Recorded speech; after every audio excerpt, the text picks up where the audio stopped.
Bonjour à toutes et à tous. Je tiens à remercier le collectif Adoption, Justice, Réparation et Monsieur Louis Boyard pour cette invitation. Je m'appelle Julie Bourguin, je suis autrice de l'essai L'adoption internationale, mythe et réalité paru en 2021. Je suis née en Corée du Sud et j'ai été adoptée en France à l'âge de 1 an. Depuis plusieurs années, je m'engage avec beaucoup d'autres personnes adoptées à rendre audible une parole qu'on entend trop rarement dans ce genre d'espace, à savoir la nôtre. Je commence par là parce que ma présence, elle est déjà politique. Quand on prononce le mot « adopter », l'image qui surgit est presque toujours l'image d'un enfant.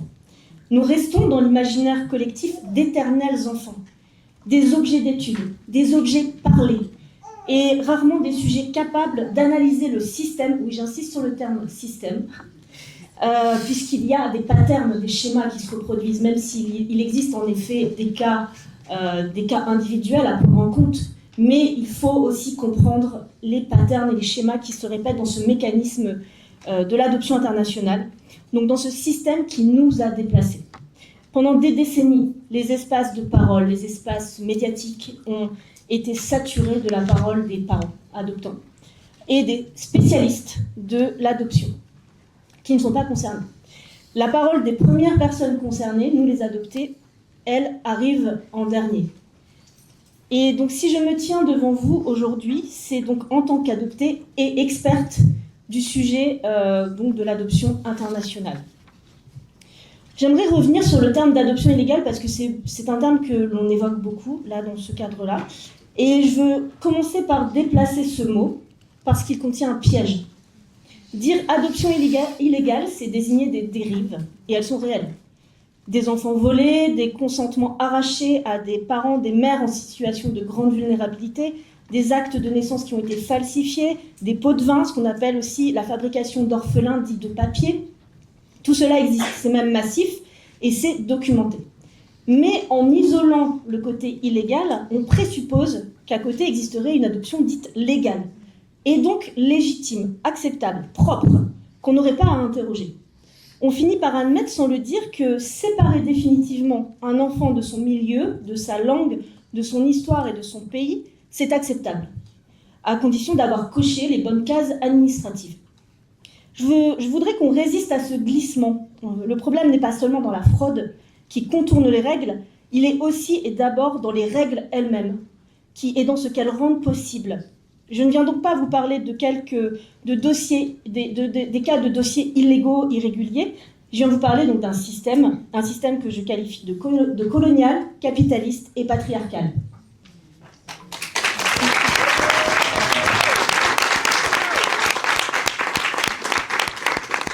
Le premier point que je souhaite aborder, c'est l'adoption internationale qui fonctionne comme un marché. Un marché où la demande des parents en attente dans les pays occidentaux excède structurellement l'offre d'enfants disponible dans les pays du Sud global.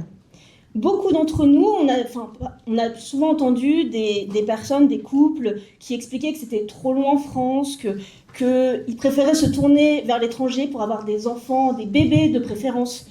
On vient y faire son marché en fait dans les pays du Sud global et du coup là où une demande forte rencontre une offre rare, la pression s'exerce pour produire cette offre. C'est ainsi qu'on fabrique donc ces orphelins dits de papier.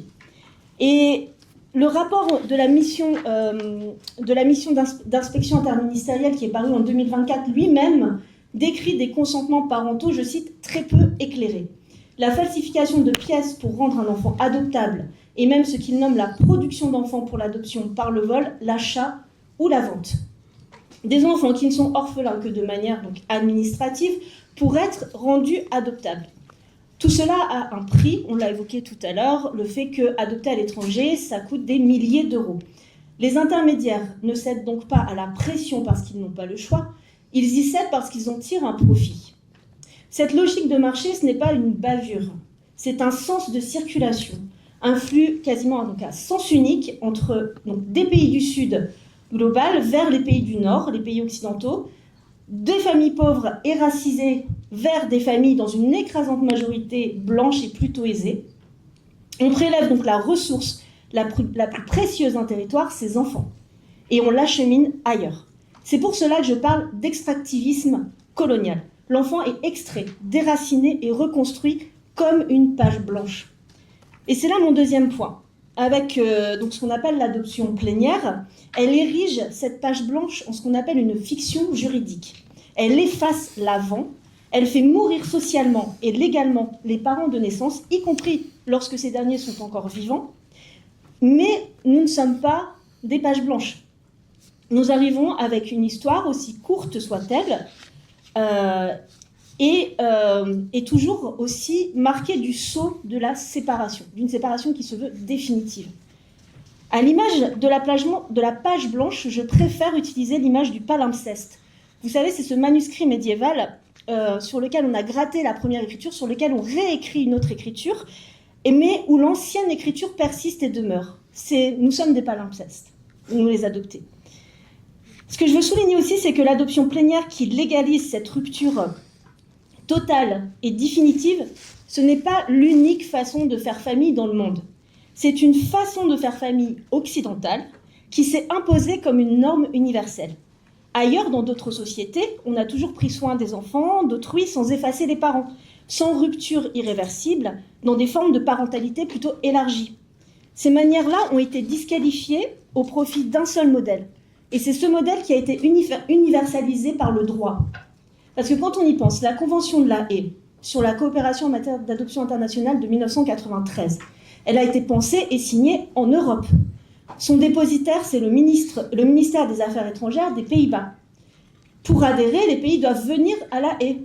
Sous le mot de coopération, le centre de décision et de légitimité juridique de l'adoption internationale reste donc européen. Et juste, je vais donner un exemple. En 2003, 5 pays récepteurs occidentaux ont élevé une objection à l'adhésion du Guatemala à cette convention de La Haye. Et moi, ma question, c'est d'où vient cette légitimité à se comporter un peu comme une police mondiale de l'adoption ?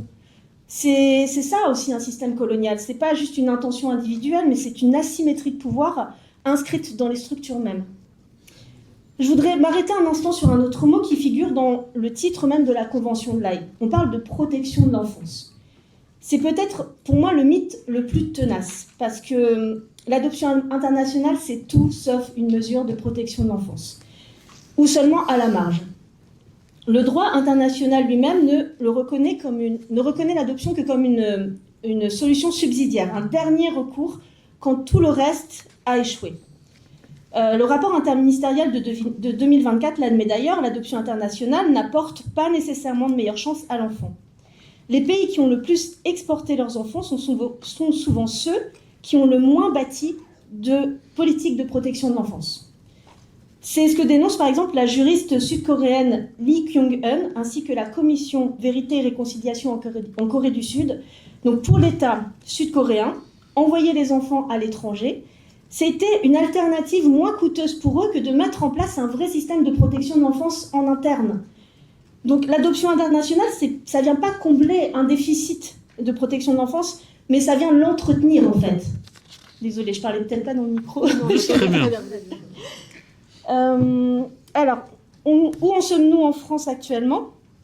Puisqu'on se rend compte que le système il est en train d'être démantelé un peu partout. Pas par donc des militants, des personnes isolées, mais bien par des États, des parlements, des commissions officielles. Ça a été rappelé par M. Fabien Macedo. Les Pays-Bas ont suspendu l'adoption internationale en 2021 après le rapport d'une commission d'enquête. En 2024, ils ont décidé d'y mettre fin définitivement avec une extinction programmée. Le Danemark, quant à lui, a mis un terme à ses adoptions internationales en 2024 après la fermeture de sa dernière agence et un rapport accablant sur les adoptions venaient de Corée du Sud. Je ne vais pas vous refaire la liste, je pense que ça a déjà été fait. Je vais juste m'arrêter un moment sur la Corée du Sud, qui est mon pays de naissance. En mars 2025, sa commission donc, Vérité et Réconciliation a conclu que l'État coréen était responsable d'un programme d'adoption internationale, je cite, gangréné par la fraude et les abus, en confiant à des agences privées un pouvoir sans contrôle. Plus de 200 000 enfants coréens ont été déportés à l'étranger. Pendant ce temps, en France, le nombre d'adoptions internationales s'effondre tout seul depuis 2005. La question aussi, c'est de savoir ok, le nombre d'adoptions à l'international diminue drastiquement, mais la question des origines va se reporter sur d'autres choses, comme par exemple les enfants, par exemple, je pense à la gestation, la GPA par exemple, la gestation pour autrui. D'ailleurs, je considère que l'adoption internationale, c'est déjà une gestation pour autrui. Mais en France, en mars 2024, donc une mission d'inspection interministérielle, je vais y arriver, a rendu son rapport. Elle reconnaît donc le caractère systémique des pratiques illicites. Il y a donc reconnaissance de manquements collectifs dans la protection due aux enfants, mais deux limites majeures demeurent suite à cette mission d'inspection.